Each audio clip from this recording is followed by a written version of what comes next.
Let's talk for a few, because James Comey's in the news. He's running around talking about the FBI and all of the things they did and what he wants them to do. Anyway, that's in the news. So let's have another talk, so we haven't had this in a while, about what the communist believes about power, what Democrats believe about power.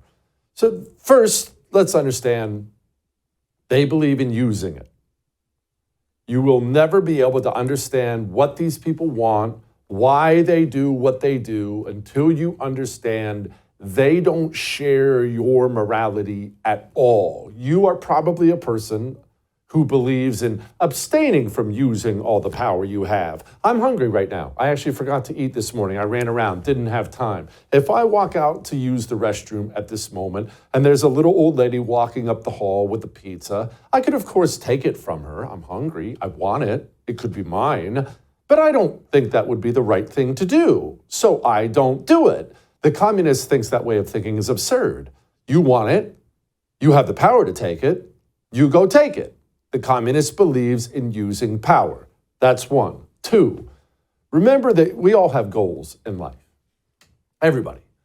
And a very common way to achieve your goals, in fact, the most common way, probably the norm, is you pick the end goal and then you figure out all the steps you need to get to that end goal. If I want to play professional football one day, I don't like my chances, but let's say I want to play professional football one day. Well, I got to hit the gym. I got to start getting faster. I got to start watching film. I have a lot of work to do to get from A to B, B being the NFL.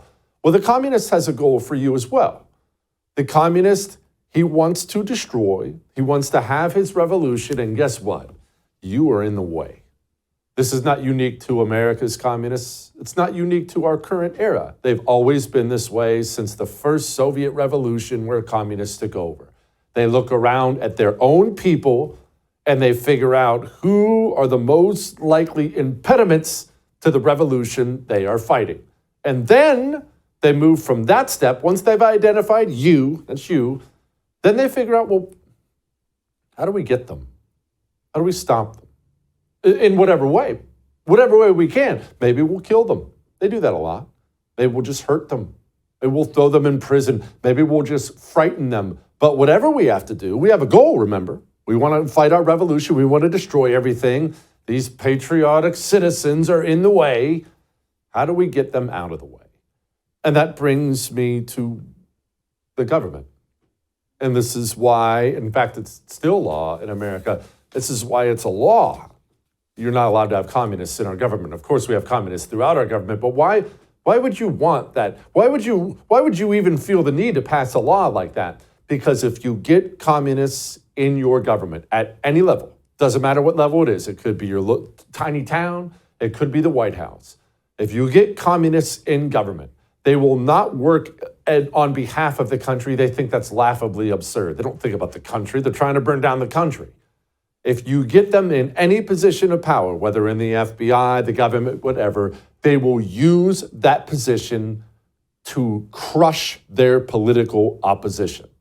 And it doesn't matter what the position is. If you make one a librarian in your local public library, that librarian will view her main role as smashing the opposition. President does the exact same thing. I warned you. This is from 2021. I warned you about these people back then. The people running your country, there is no difference whatsoever between them and any other totalitarian who ever lived. They're only missing the opportunity to do those things. Rest assured, if these people had the ability right now to take you and throw you in jail for not doing and saying and thinking what you were told, they would do it without hesitation. They would not lose 1 minute of sleep while they did it. The enemy is not China. It's not Islamic terrorists somewhere. It's not Russia. It's not North Korea. The enemy is you. That's how these people think. And now, courtesy of Tulsi Gabbard, credit to her, we have declassified documents that show the Biden administration took people who opposed COVID vaccine mandates. You know, when the government tried to force you to inject yourself with something, the government looked at all those people. They looked at you and they said, well, here's a group of people we need to smash. How dare they attempt to be free, to stand up against our authority? And like all communists do, they figured out a way to use government power to do it. You see, they were busy labeling you as domestic violent extremists. Now, why do they do such things? A good example, Steve Friend of the show, actually. Former FBI Special Agent Steve Friend has told us this. He's told us this before on the show. He was pulled, as an FBI agent, he was pulled off of FBI child pornography cases where they're hunting down these monsters, and they sent him into parking lots of school board meetings. What's he doing in the parking lot? Well, if you're a mother, father, angry that your child's being taught how to be gay in kindergarten, you're getting loud about it at the school board, the federal government, they want you to shut up.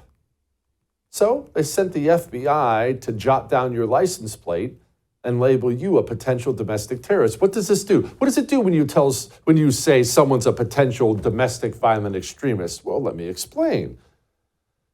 They open a file on you. Nowadays, I'm sure it's all digitized, but they open a file on you. I have no doubt I have one sitting somewhere. And that Jesse Kelly file, you see, once they start a file on you, you become somebody they want to keep their eye on. You become somebody they're after. You are officially in the government's crosshairs, and they will begin putting things in your file. They will spy on you. They will violate your civil rights. They may even frame you for crimes. But once that file has been opened, they're going to start filling that file up, creating a dossier as a domestic terrorist they can use government power to smash. That's why they take steps like labeling you a domestic violent extremist. That's why they do that. We have talked about this over and over and over again, and I warned you about this during the Biden years as I saw their rhetoric and how much it repeated itself and how much they would go into it over and over and over again. Do you remember all this? That attack, that siege, was criminal behavior, plain and simple, and it's behavior that we, the FBI, view as domestic terrorism. In the FBI's view, the top domestic violent extremist threat comes from racially or ethnically motivated violent extremists, specifically those who advocated for the superiority of the white race. Domestic violent extremism is the most acute threat, terrorism-related threat that we are seeing to our homeland. And as President Biden so powerfully put it, words do matter. Leadership matters. Donald Trump and the MAGA Republicans represent an extremism that threatens the very foundations of our republic.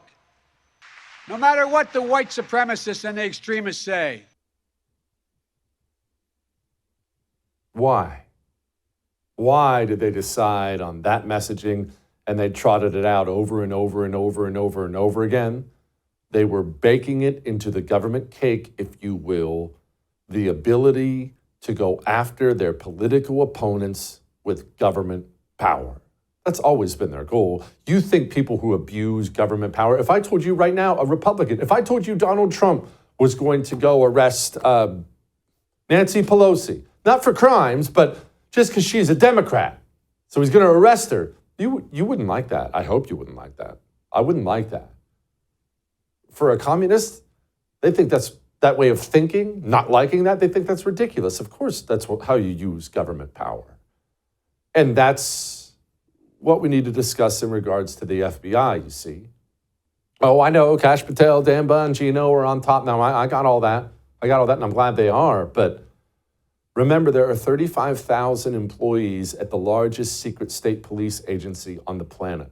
James Comey was the FBI director. Would you like to know what kind of mentality flows through the veins at the Federal Bureau of Investigation? Listen to James Comey talk to Jen Psaki about it. Let's say you work in the FBI. You know that one of the two political parties is, let me put it nicely, white supremacist adjacent at a minimum. And so why would you want to throw your career on that side of the line and be summoned to Capitol Hill to be asked, why are you pursuing these innocent groups? And so we have a cultural impediment to working it effectively that should get more attention than it does. They can't hide who they are. They look at power, all power, government power especially, as something to be used against their political opponents. Mao did the same thing. Stalin did the same thing. All those Stalin purges where he was murdering people, show trials all across the country. He publicly justified himself all the time. He was always on the hunt for those domestic saboteurs, spies, infiltrators, domestic violent extremists. That's why they've fallen in so much love with this whole white supremacy line. They use it all the time. According to the intelligence community, terrorism from white supremacy is the most lethal threat to the homeland today. Not ISIS, not Al-Qaeda, white supremacists. In the FBI's view, the top domestic violent extremist threat comes from racially or ethnically motivated violent extremists, specifically those who advocated for the superiority of the white race. A huge chunk of those domestic terrorism investigations involve racially motivated, violent extremist motivated terrorist attacks. And the majority of those, of the racially motivated, violent extremist attacks, are fueled by some kind of white supremacy. Didn't you find that odd? Why? What? You've probably never met a white supremacist in your life. I don't think I have. You've, I'm sure, seen a couple guys online, but you've never met one. It's not a pervasive problem. Why would the top law enforcement officers in the country, including the Attorney General, take that line? That line, you see, it married perfectly with the Democrat line forever that all Republicans are white supremacists, you're a white supremacist. Lo and behold, the FBI is after white supremacists, and look at that. You have your justification for using the Federal Bureau of Investigation to raid Mar-a-Lago, to arrest pro-lifers, to infiltrate the Catholic Church. This is not a mentality of the past. This is a mentality of the now. I know we have new leadership, but these people are all throughout our government, and we have to be aware of it. And boy, the things they're going to do if they take power again, James Comey basically said it. I know Republicans these days aren't big in thinking about principle or precedent. They're going to be deeply sorry that that disappears, because someday there will be a Democratic president and there'll be investigations of Republican office holders. If I'm them, I sure would want these career people in place, making sure that it's done in the right way. Look, I've long thought that you could shrink the size of some of the Department of Justice headquarters units, but this is like burning down the house and then standing in front of the pile of ashes and saying, yeah, we really did need to retile the guest bath, right? This is destroying the place at a cost that's going to take years and years to rebuild. There's going to be investigations into Republican officials if these people take power again. Of course, he knows they just did that. Just got done doing that. But remember, James Comey, you don't need to think of him like a human being. He's a communist.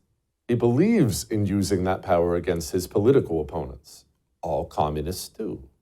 All that may have made you uncomfortable, but I am right. I love my cell phone company. I love it even more in June, because you know June is coming, right? And June now has been claimed by the LGBTQ demon mob, and your cell phone company, they're going to take your money, the money you send Verizon, AT&T, T-Mobile, and they're going to use it to pour putrid filth all over your culture. My watch company won't. My watch company is busy handing out American flags to veterans. CEO fought for this country in the jungles of Vietnam. 2 tours with Mac V. Sog. Pure Talk hires Americans. Nobody does that anymore. Pure Talk, when you get a hold of them, you'll talk to an American who speaks English, and then it will be pleasant. Doesn't that sound like the kind of country who has earned, or the kind of company that has earned your business? Go to puretalk.com/JesseTV.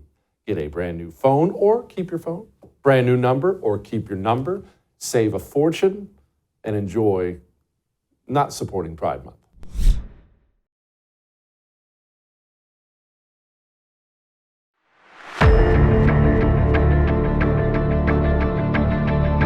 There are things we're supposed to treat as wins, but when I look at them, I don't see wins. I see an example of how far we have to go.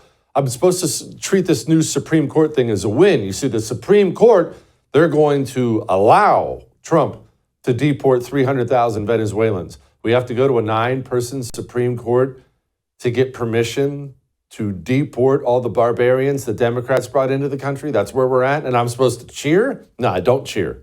I think we're in a bad spot. Joining me now, Charles Cornish Dale. You probably know him as Raw Egg Nationalist. He has a great Substack, by the way, raweggsstack.com.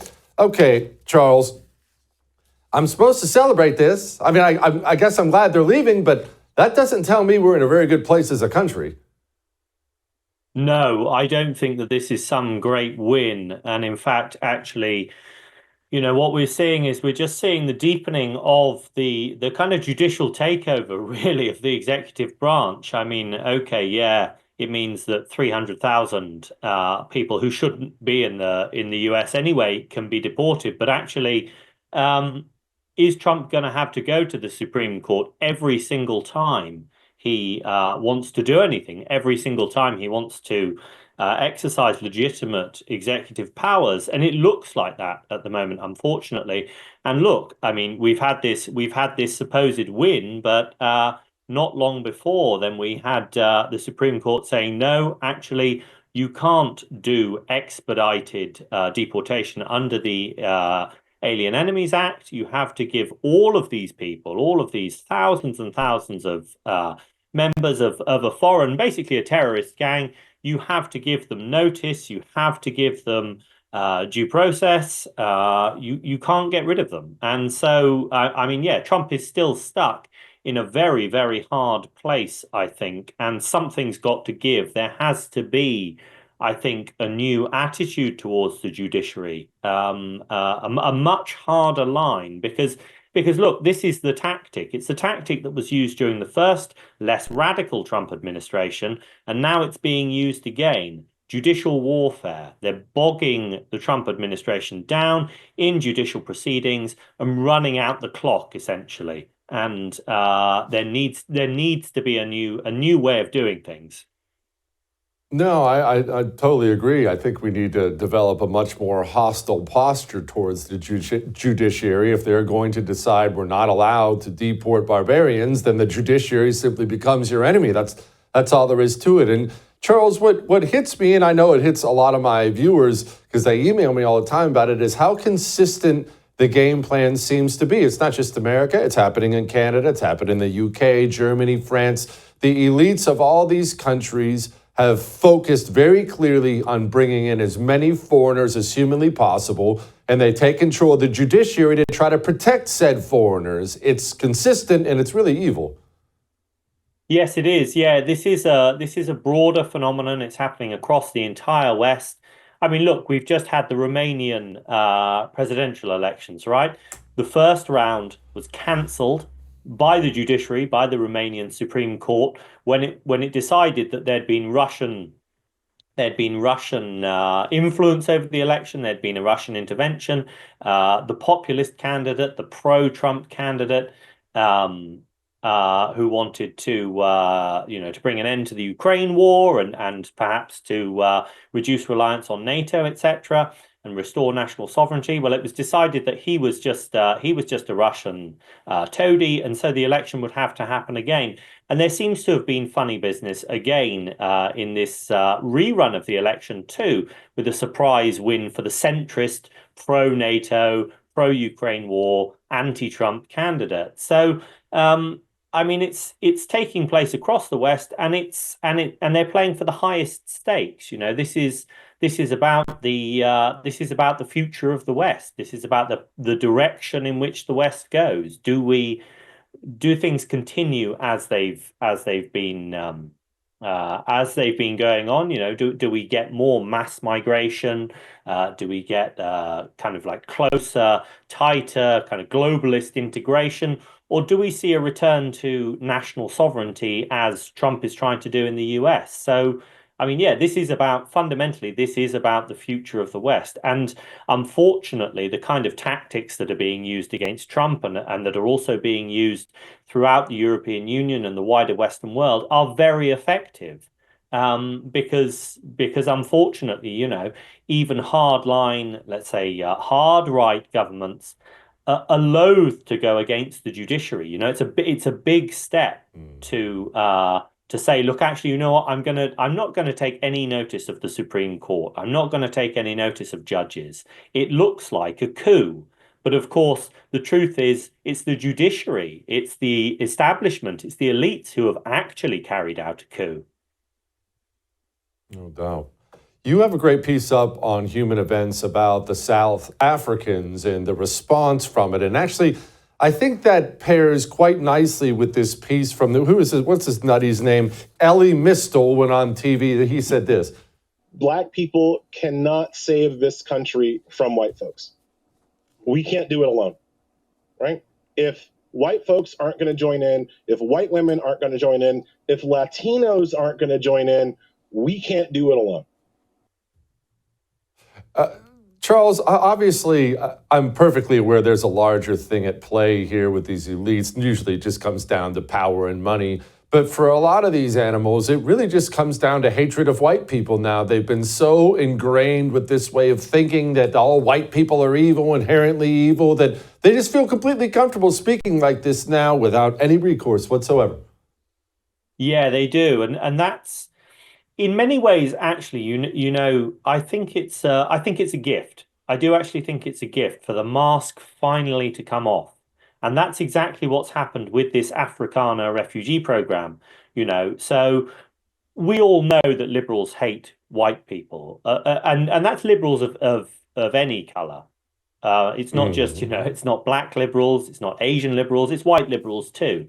Liberals as a species, then their main target is white people. And, bottom of the heap for a liberal in their sort of moral universe, in their moral pyramid, is the white heterosexual male. We know that already, that's well established. But there's always been a certain amount of hedging, and they've always sort of tried to disguise the ultimate goal, which is basically to get rid of white people. But actually now with this Afrikaner refugee program, then the mask has come off and they're being quite open about the fact that actually, white people don't deserve moral consideration. White farmers are being slaughtered in South Africa. They're being raped and murdered. And the South African government now has passed a new expropriation law, like the law that was passed in Zimbabwe, to deprive South African farmers of their rightful property. It is tantamount to genocide, if indeed it isn't a genocide. It's state-sponsored anti-white racism, which the Trump administration has called out. And so, quite rightly, the Trump administration has offered refuge to white South Africans. Well, 59 of them, 59, not even 60 white Africans, South Africans turned up in the US last week at Dulles Airport to avail themselves of this very generous offer from the Trump administration. And what happens? The liberal media, social media goes into absolute meltdown. Social media, TikTok especially, is full of videos of people saying, "We're going to hunt you down." Directed to these South African refugees. "We're going to hunt you down and we're going to make you go back to South Africa because you don't belong here. This is a lie. You don't deserve to be in the US. You have no moral claim to refugee status." And then you've got all of these commentators and talking heads too, saying, yeah, these people shouldn't be here. There isn't a genocide happening in South Africa. The South African government isn't anti-white. And in fact, one commentator, actually, I forget her name, she said, these people shouldn't go back to South Africa. They should go back to their actual homeland, which is Germany. So I mean, it's confused. It doesn't make a huge amount of sense until you understand it simply as a hatred of white people, and that is what it is. It's hatred of white people. White people aren't deserving of moral consideration, and so you can let in an infinite number of third world migrants. Anybody who isn't white has a claim to come to America, but if you're white, no way, not in a million years. Well, like you said, a mask-off moment that may have been beneficial in the end. Charles, that was outstanding. You can find his stuff at raweggstack.com. Highly recommend it. All right. Is there anything better than waking up in the morning and knowing you had a good night's sleep? Immediately you have set the tone for your day. Your eyes open and you're thinking, oh, work's going to be good today. School's going to be good today. And vice versa. When it sucked, when that sleep sucked, you know it. That's why I want to tell you about Dream Powder from Beam. One, I love hot chocolate because it's hot chocolate, okay? But you have it before bed. And you would never know it if I didn't tell you, but it has a bunch of natural things in it, like melatonin and reishi and all kinds of things, magnesium. And they just kind of relax you naturally. Again, drug-free, natural things. You go to sleep, and when you wake up, you don't feel like you took something to sleep. You just feel good every day. You want to feel like that every single day? Shopbeam.com/Jesse Kelly. Go. Enjoy the best night's sleep of your life.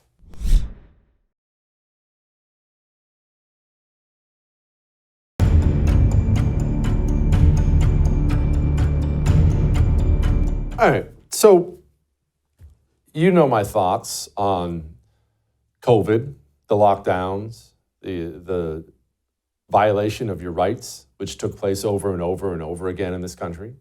You know my stance on what should be done with the politicians, the bureaucrats, the policymakers who took away your freedom. I'm not shy about the fact that I believe people should go to prison. I do. I believe people should go to prison and not some lackey. Governors should go to prison. And there's nobody who should go to prison more than Andrew Cuomo. Andrew Cuomo in New York, he actually ordered that COVID-positive people be put into nursing homes. Of course, the only people who were really at any significant threat of COVID were old people with pre-existing conditions. And look, all we have are estimates. 50,000 New Yorkers are dead because of Andrew Cuomo. Andrew Cuomo, as governor of New York, is responsible for killing more of his citizens than any governor in the history of the United States of America. And part of the reason I scream and yell and I get my blood pressure through the roof about the need for these people to go to prison is not only are they not sorry about it, they all, almost universally, they brag about what they did. Andrew Cuomo is running now to be mayor of New York City. This is his ad. It was the greatest health crisis in our history. And when New Yorkers were desperate for leadership, Andrew Cuomo delivered. He didn't just provide information in those daily COVID briefings. He acted, building emergency hospitals and deploying first responders. And he provided hope that we'd pull through this together. We did. Now New Yorkers face a city unaffordable and streets that don't feel safe. And in a crisis, you want someone who's delivered for us before. Paid for by Cuomo for NYC. I'm just trying to think how I would feel if that was one of my parents who died because of him, and you turn on the television one day and you see that. Just think about that. Oh, by the way, he's leading in the polls. He's probably going to win. He is going to kill 50,000 people as governor, take a couple years off, and then he's going to take over a position that, honestly, it may be more powerful than governor of New York, mayor of New York City. And man, my heart breaks for the people who lost somebody. And this is why I will always call for a reckoning. I will always call for accountability, arrests, public trials. What happened to you? I just want to remind you, what happened to you, what happened to the United States of America during COVID was deeply evil. It was unjust. It was unlawful. And the people who did it deserve so much worse than everything they're getting right now. I'm going to move off this before I lose my mind and start screaming and yelling, because I'm not in a screaming and yelling mood. So we're just going to move on. Well, putting your money where your morals are is getting easier, isn't it? It's getting easier because patriotic, bold Americans are starting incredible companies. And now, if you need a product, a service, they're out there. But what about watches? Not really one you think about, is it? If you're going to buy a watch, do you have options? All these watch companies are filth. You have options now because Wasson Watch is here. Wasson Watch run by a United States Marine, a veteran, unapologetic about talking about America, about God, about the life of the unborn. When I got my Wasson watch, I got a Bible verse with it, handwritten. That's the kind of company we're talking about, and that's the kind of people, kind of product we need to get behind. They're incredible. You want one? Go to wassonwatch.com and use the promo code Jesse. You get a big fat discount. wassonwatch.com, promo code Jesse.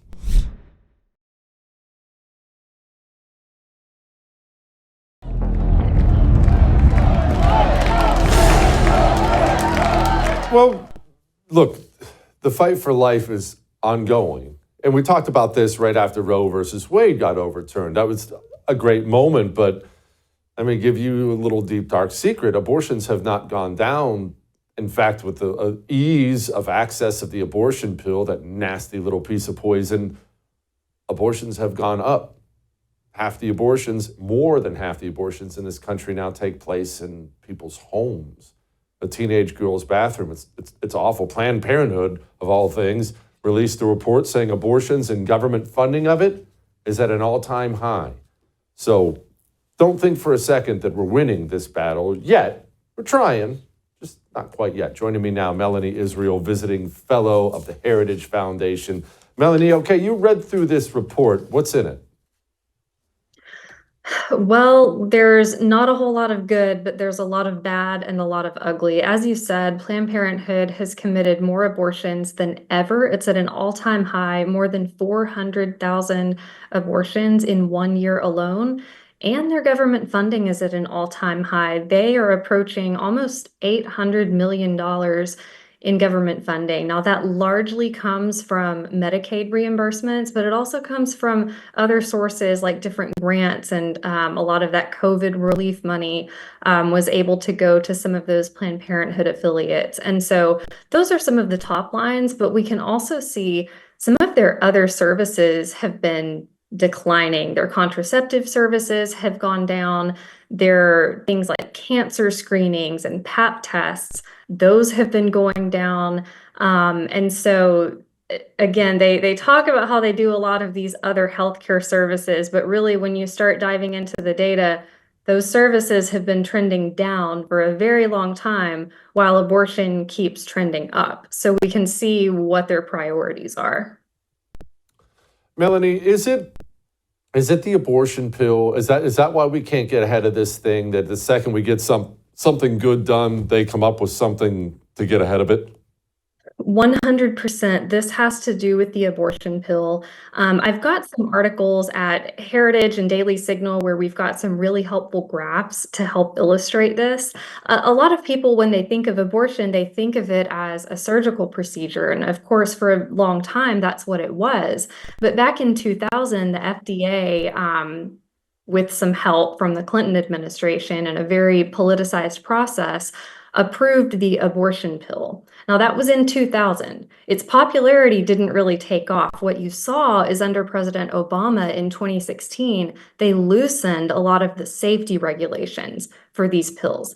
That is when you see the number of abortions start trending upward. And it's because those pill-induced abortions are much easier, quicker, cheaper for these clinics to be giving to people. They don't have the same kind of, overhead to have to deal with. And then under President Biden, they weakened those safety regulations again. They formally endorsed things like telemedicine abortion, where a woman never even sees a doctor in person. Abortion pills being shipped through the mail, which is undermining all of the laws in pro-life states that went into effect after the Dobbs decision. And so once again, you started seeing those abortion numbers creeping up after that Biden administration action. And so all of this, absolutely 100%, it's because of the abortion pill. And these pills are dangerous, I will add, and we can get into that more. No, let's get into that right now, because these things are marketed, they're sold to women as, it's like you're popping a Tylenol. Just take a Tylenol and get rid of that pesky clump of cells. But it's a pill that kills the baby growing inside of you. It's not a multivitamin. Exactly. So, let's be clear when we're talking about the safety of these abortion pills, they are not safe for 100% of the unborn children that are killed by these pills. But they're also not safe for the women and girls who are taking these pills too. The FDA's own label says that roughly 1 out of 22 women is going to end up in a hospital emergency room suffering complications. And this is likely an undercount because we also know that under President Obama and President Biden, the FDA started deliberately not collecting a lot of those adverse event informations that the abortion pill providers had to report on when women deal with these complications. So they changed the rules back in 2016 to say, we don't need to know about those serious emergency room visits. Just let us know if the woman dies. That's all we need to worry about. And to be clear, we have reports of over 30 women who have died after taking these pills that we know of. And again, what's really difficult about this is that you have the FDA on one hand deliberately saying we don't want to collect this data in the first place about those serious adverse events where women and girls end up in hospital emergency rooms. But also, even when those rules were in effect, it applied to the abortion pill prescriber. Now, we can all understand how this works. An abortion pill prescriber will send a woman this pill and they never interact with her again. When she starts suffering from complications, she doesn't go back to the Planned Parenthood clinic. She doesn't call up the online pharmacy. She goes to the emergency room. And these abortion providers often tell women that if they do have to go to the hospital, say you're having a miscarriage. Don't say you had an abortion, say you had a miscarriage. And then these ER doctors don't even know, about this FDA system to collect these different adverse events. And so our government that is charged with our health and safety and being sure that medications are safe for us to take has for years enabled this system where we don't even know the full extent of the complications and they're deliberately not collecting information about it. Oh, Jesus, so friggin' evil.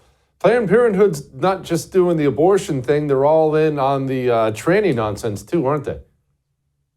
Exactly. So this is probably a little less known. Planned Parenthood, by their own admission, is the second largest provider of this so-called gender affirming care. And I personally have a theory that they got into those gender services again because of the abortion pill. You can see how the finances would work out. These surgical abortions would be more time consuming, more expensive, you need more overhead. Well, what happens when you're not having to do that anymore and these abortion pills are much easier and cheaper? Well, my personal theory is that they needed to, expand their offerings, diversify their portfolio of what they offer to people, because it was around that time that abortion pills were deregulated, that they jumped in on this gender services bandwagon. And so we've got some really helpful charts up at Heritage and Daily Signal that talks about this explosion of services. And what's tricky is that for all Planned Parenthood likes to brag about their involvement, they're actually pretty cagey in their annual report of the exact numbers. So what they do is they have all this different data about their medical services, and they're really specific about these different categories. And then at the very end, they have an other category. And that is where the gender services are kind of tucked away in. And so when we're talking about, gender services in this other category, we don't know exactly what that breakdown is. They claim that they also do things like, WIC services for low-income women and children, other things like that. But based on other publicly available reports and Planned Parenthood's own words, we can reasonably conclude that most of what's happening in that other category is that gender services. And you can see we've got this really powerful graph that it has just exploded in recent years. And that has to do with Planned Parenthood making it a priority, but also Planned Parenthood offering this even through telemedicine. Telemedicine for gender services. They brag about, I think, over half of their affiliates offering that. Good grief. All right, finally, look, I'm not a fan of this gigantic spending bill, but I am told that it cuts out the Planned Parenthood money.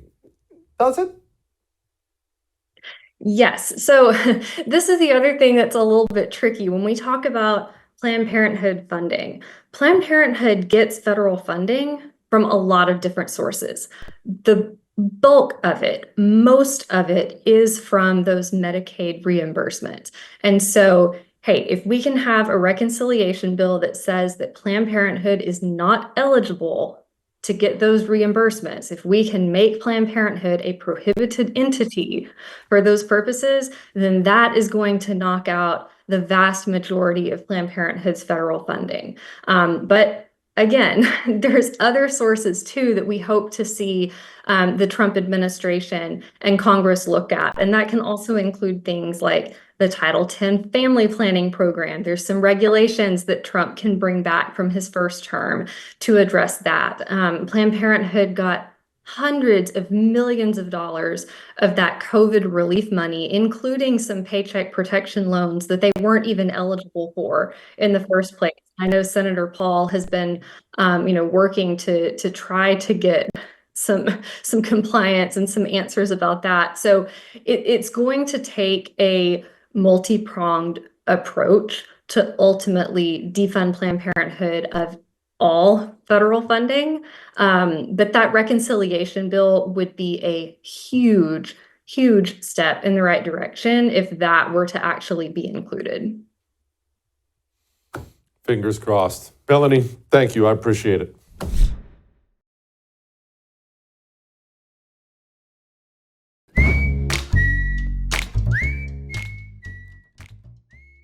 All right, it's time to lighten the mood. Trump invited the president of South Africa in and then abused him, and it was hilarious. I would say if there was Afrikaner farmer genocide, I can bet you these three gentlemen would not be here, including my Minister of Agriculture. He would not be with me. Excuse me, turn the lights down. Turn the lights down and just put this on. It's right behind you.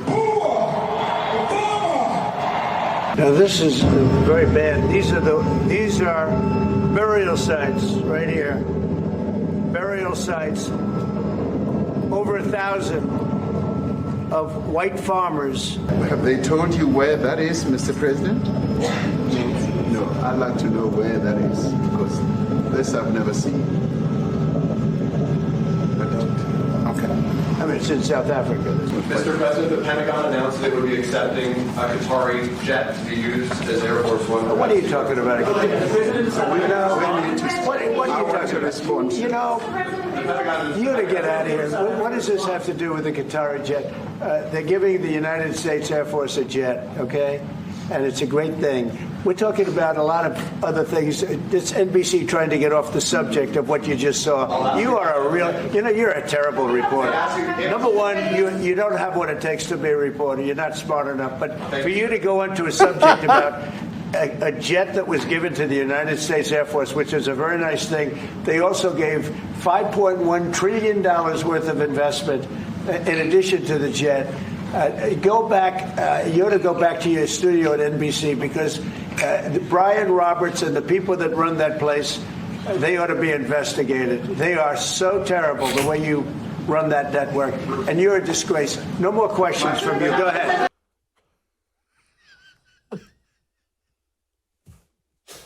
All right. I'll see you tomorrow.